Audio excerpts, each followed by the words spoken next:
Yun. Ayan, what is up Kabaitaan? It's your Kabaitaan Clarence back again. So nandito tayo sa pang 13 na content creator dito pa rin sa Mugpog. At kasama ko naman ngayon, walang iba kundi si Pinoy Tech Studio. Ayan. Kuya, welcome po sa The MCC Loop interview. Umpisan po natin. Pinoy Tech Studio po yung pinakang parang vlogger name mo po. Yun na yung yun yung pinaka-related sa aking Pero ano po yung totoong pangalan niyo po muna? Janjel, Moldon. Taga dito ka po talaga sa Puting Buhangin. Dito talaga ako. Mugpog. Ayan. Paano ka po napunta sa mundo ng pagbablog? YouTuber talaga. YouTuber. Sa YouTube ka po talaga? Siguro mga 2015 pa yan. Tagal na rin po. Tagal na. Siyempre, may ka magbuting-ting. Mm. Siyempre, ang takbuhan ng mga DIYers sa YouTube. Mm. Search doon hanggang sa... Ako po, pag may hindi ako alam na si-search ko lang how to... yung mga ganun. Yung mga ganun po. Ngayon, meron din naman akong mga sariling mga parang naisip ko, i-share ko din. Nag-upload ako sa YouTube. Pero dati, talagang malakas pa yun yung mga DIY na content. Mm. Wala pang mga entertainment doon. More on ganun, mga tutorial. Tutorial, mga yung tipong, pwede pala yun. Naalala ko pa dati, kung ako'y nasa company. May problema kasi doon na yung company, nagpa-welding sa labas. Pinapagawa sa labas kasi hindi namin kayang gawin yun sa loob ng company. Nung nag-search ako sa YouTube, nakita ko yung microwave oven transformer. Ginaya ko yun. Ngayon, namang lahat yung napanood ko sa YouTube. Mula nun, okay pala din yung mga concept dun. Na-awardan pa ako ng 24K na Kaizen improvement. Kasi laki ng tipid ng company. Nagbayad sila Sa company po, na-awardan ka kasi para ka nakadiscover ng apoy doon. hindi nila alam. Panood ko lang sa Ay, hindi mo nila alam. Napanood ko lang sa YouTube. Yun yung pinapagawa pa nila sa labas. Oo, na nagawa ko sa loob gamit yung mga scrap. Simula po nun, ikaw na lahat. Oo, ganun. Hindi na nila binabayad po sa labas. Kaya na-awardan ka po nung... Na-awardan ako nun. Mula nun, yung mga kinukuting-ting ko, na-upload ko na sa YouTube, ganun. Nung nag-start si Pinoy Tech Studio. YouTube lang po yan. YouTube talaga, YouTube. Pagdating sa vlogging kasi dati, YouTube talaga. YouTube talaga. Mga Kong TV era. Puro YouTube yun. Di ba? YouTube talaga. Pag sinabing vlogger, sa YouTube talaga. Ngayon na lang yung parang Facebook na rin halos ngayon. Wala pang mga entertainment. Nang mga prank pa nun ay mga Arab prank lang, yung nahampas sa ulo, ganun. Yung mga uso dati. Ang tinatangkilik dati nun, yung mga nakakatulong baga sa pang-araw-araw. Doon nagsimula yung channel ko. Parang ganun yung gusto kong i-share. Kasi talagang may pagka-creative ako pagdating sa mga bagay-bagay. Ano po bang background nyo po? Ano pong inaral nyo talaga? Electronics, Kaya, engineering. Kaya na-i-apply nyo po sa pagbablog tapos yung sa ginagawa nyo po ngayon. Kaya po Pinoy Tech Studio. Nag-iba-iba. Ano pong, ibig sabihin may iba pa pong tawag dati? Hindi ko malaman kung anong iko-content ko kasi dati tumutugtog ako, kumakanta, nagbabanda. Ang dami din. Kaya pangalan ng Facebook ko, Johnny Rocks. Inisip ko, pang-rock-rock. Yung pinakang profile na ginagamit ko po yan. Kaya lang, mas hobby ko kasi yung magkuting-ting. Ganun. Kaya Pinoy Tech Studio. Hindi, pagbasa pa lang naman, alam mo na po kung tungkol saan yung more on tech. May mga naiisip akong content dati. Isang bagay, ita-transform mo sa isang mas valuable na.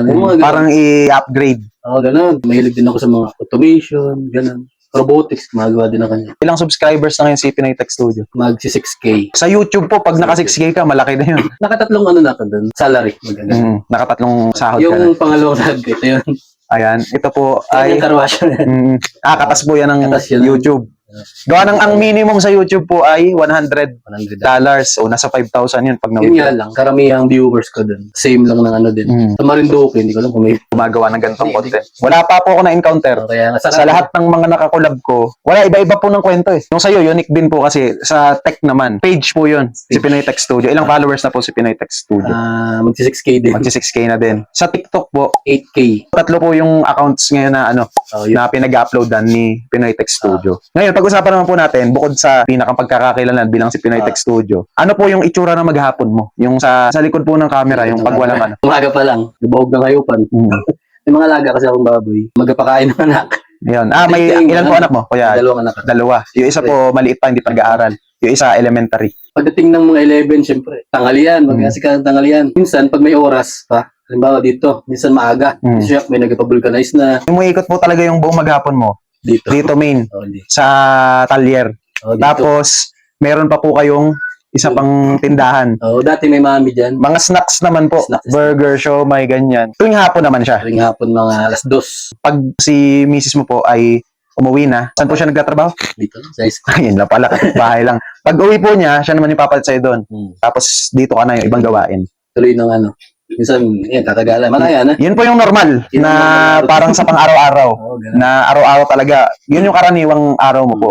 Pag-usapan naman po natin yung mga ibang mo pang hilig. Mga hobbies naman. Habis dati, Bukod sa pagbablog din. hilig din ako mag-nature trip. Camping, nangingilaw, ganun. Nanghuli ng isda sa ilog. Yun. Sumasama ko niyan, kaya lang, bumigat na ako. Hindi tulad noon na hindi ko malakas pa. Pero nakakasama pa rin ako. Gaya pa po yan. Ilang taon ka pa lang po ba?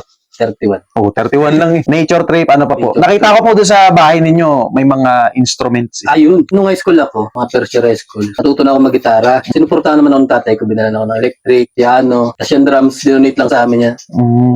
ng politiko. Kasi nag-perform kami dito ng election, gamit namin drums ng timba. Ang mga kabanda ko dyan, mga pinsan ko din. Siyempre, may kanya-kanya ng buhay. Na-disband na. Wala na. Ano-ano pong mga instrument yung kaya mong... Yan, drums, bass. Nagigitara kaso ngayon, malaki yung daliri ko din ang mga gitara. Nagki-keyboard din ako pero hiling kanta. Makanta din ako, mga pangrakraka ng aking kamikasi at alternative, mga Creed. heavy metal. Ewan ko lang. Masarap and roll. Kaya pa. Kaya pa po yan. Ano pa po iba mong mga hobbies pa? Pagluto siguro. Kakapagluto ako, wala pa naman nagreklamo sa naluto ko. Last. Pero ang trabaho mo talaga po noon, Nangontrata ako ng electrical. Sa construction, electrical yung hawak ko. Ganun. Nangontrata ako dati sa mga pabahay, ayala, ganun. sa kabila po yan. Sa kabila. Tapos pagdating naman sa mga factory, industrial, pero electrical din. Lahat ng connected sa electric. Oo, related sa electrical. Anong year ka po ba pumunta ng Marinduque? Parang 3 taon pa lang ako dito. Oh, parang ako rin po pala, 3 years pa lang din ako dito. Nag-stay, nag-decision na talaga ako dito na. Na for good dito ka na po. For good. Pero nung nagtatrabaho ka po sa kabila, nandun din yung pamilya mo po o nandito talaga? Nandun din. Nandun din kasama mo po, Naisip ko kasi unsafe na sa mga bata. Yun ang nauna. yung tindahan. Oo, tinda-tinda mo na. Hanggang sa tumatanggap na rin ako ng nakikilala nila ako dito na gumagawa ng mga electrical, ganun. Parang back to zero talaga. Tapos ito na, unti-unti. Oo, ito huli. Yung paggawa ng motor, 1 taon pa lang. Basta lahat po ng kayang ko tingtingin, Pati electronic. all around na. Oo. Ito, open mic na lang po siya. Baka may gusto ka pong i-promote, i-shout out, batiin. Ayan, sa'yo na po yung floor. Shout out sa mga Marinduque vloggers. Pumasya lang kayo dito sa aking shop. Saka dito sa aking Kamaligans. Pwede kayo mag-snack dito. Ayan. Kamaligans po yung pangalan. Kamaligans kasi dati yan. Ang inisip ko dati, Kamalig. Siyempre, isa lang yun. Kamalig lang. Pag pinarami ko, mag-branch out. Naisip ko, mag-branch out ako. Kamaligans na. Marami na.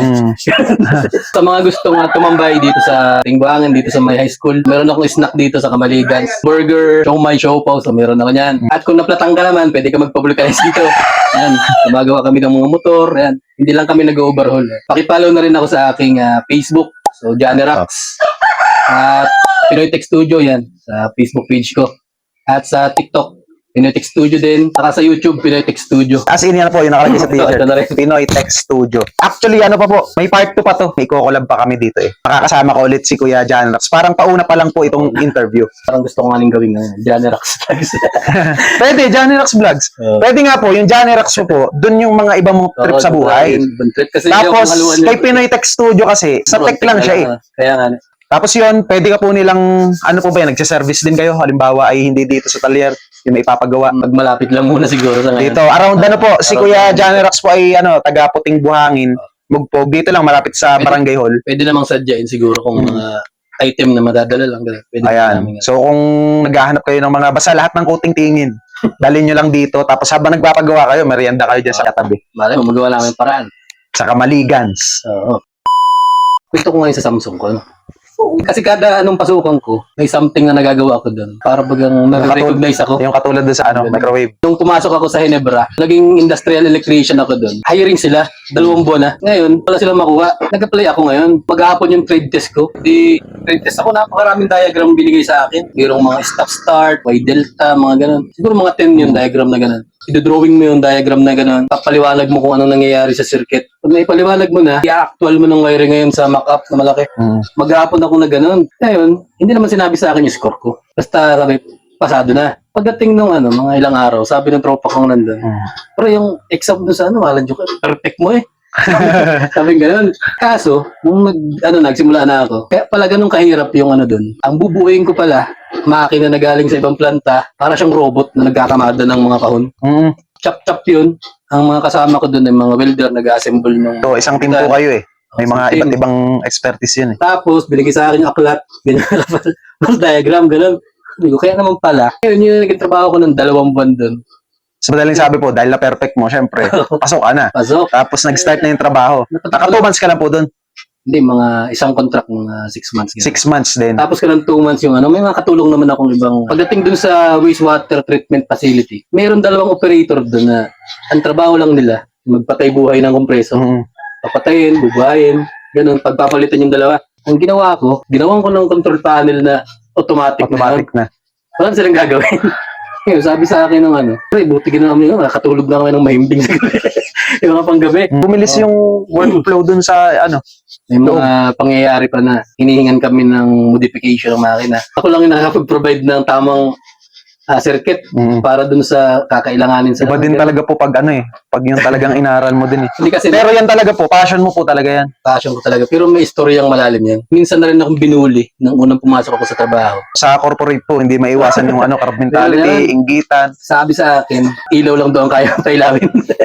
Ganon. Siyempre, Parang minamaliit ka po. Ganun. Pero totoo naman yun. Wala akong alam sa ganun. Bago ka pa lang po nun eh. Bago pa lang ako. Tinanggihan niya ako dati ng ibang ano. Kasi ang alam ko lang, magpailaw ng bahay. Ganun. Mm. Yung mga basic lang. Ganun. Nitong huli, nagbabasketball yung may hawak sa akin. Mm. Kasi may sports sila eh. Nag-trouble yung makina. Hinanap ko pa siya ng bad trip sa akin. Mm. Sabi, technician ka pa naman. Tapos wala kang alam. Nasaktan ako. Mm. Wala nag-research ako.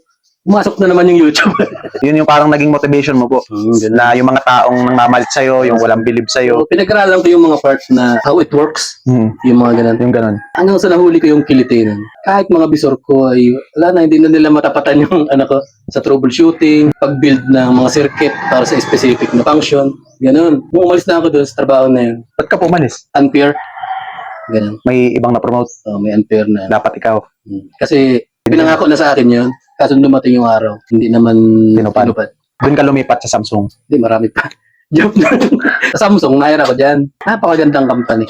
Oo, Samsung po yan eh. Kahit matulog ka sa CR, kahit umiga ka sa sahig, Sobrang napakalinis na aircon pa. May pinagawa sa akin, ang order ng supervisor. Gawa ng paraan na i-improve. Isang maliit na machine na manumano ginagano. parang Para gagawing mag-move. automated. Ganun. Gagawin automated. Mm. Yan siguro mga 2 months kung yun lang yung ginagawa ko. Walang diagram, walang blueprint, walang kahit na ano. Parang trial and Oo, error. Right. Malaya akong pumunta sa fabrication para buuin yun. Nung nabuo ko na yun, nag-viral yun sa Korea. Sa madaling sabi po, nagawa mo siya. Nagawa ko siya. Tapos, Higit pa sa gusto nilang mangyari. Mm. Ngayon, nag-viral yun sa Korea. mm, Pumunta yung mga Koreano dito sa Samsung Philippines para i-check yung machine na yun. Ang nangyari, wala akong credit. credit ni Samsung. Hindi.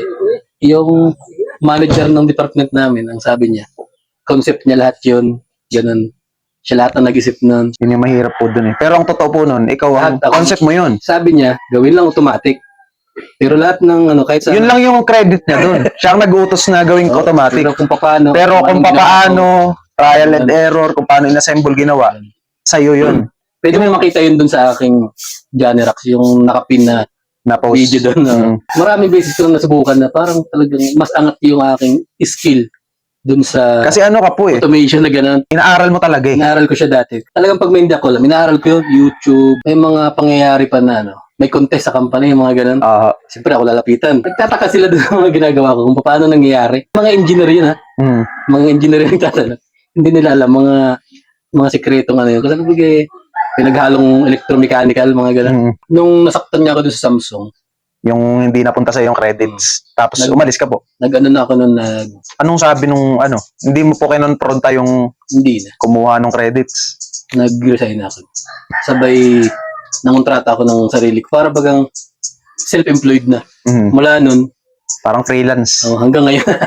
Hanggang sa dito ka na po. Oo. Nag-ano sa Marinduque. Hindi naman ako nagsisisi kasi may mga plano pa ako na Pwede mo naman pong palakihin to eh. In the Yeah. future. Hindi lang to, yung snacks. kaya Kailangan lang talaga po yung sa tao tao. naman. Hindi naman pwedeng ikaw lahat. Oo, mahirap din. Tsaka yung expertise po nasa iyo eh. Nandito sa ano mo po Pero eh. may mga- Kailangan maituro mo din dun sa, halimbawa nag-second branch ka po nitong talyer. Kailangan yung pinakang tatayo dun na parang ikaw, Oo, kaya maturo mo din. Oo. Dun. kailangan mo pong mailipat sa kanya yung alam mo eh. Kaya nga. At yun yung challenge po doon. So yun guys, ayan, pagdating sa mga basta lahat ng related sa electrical, Electrical Tech. works. oo, basta lahat ng mga sirang mga appliances, ng mga kinukuting-ting. Ayan, punta lang kayo dito, malapit lang to sa barangay hall ng Puting Buhangin, dito sa Mugpog, kay Kuya Johnny Rax. Kayang gawin yan. Kaya natin gawin ang paraan yan. Oo. Pag hindi kaya, i-YouTube.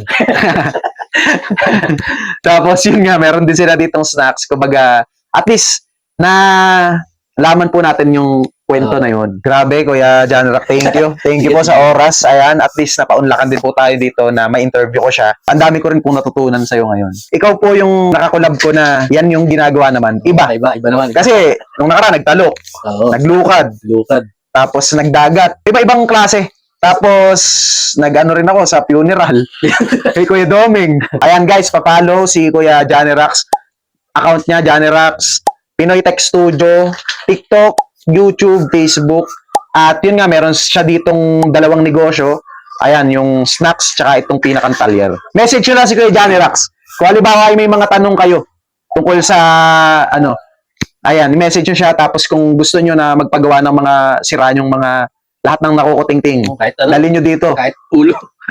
Yun lang guys, thank you for watching. Kung nagustuhan nyo tong episode na to, papalo na rin ang ating account para mas marami pa tayong ma-reach na mga tao, especially dito sa Marinduque at may papilala, may promote yung mga local vloggers natin.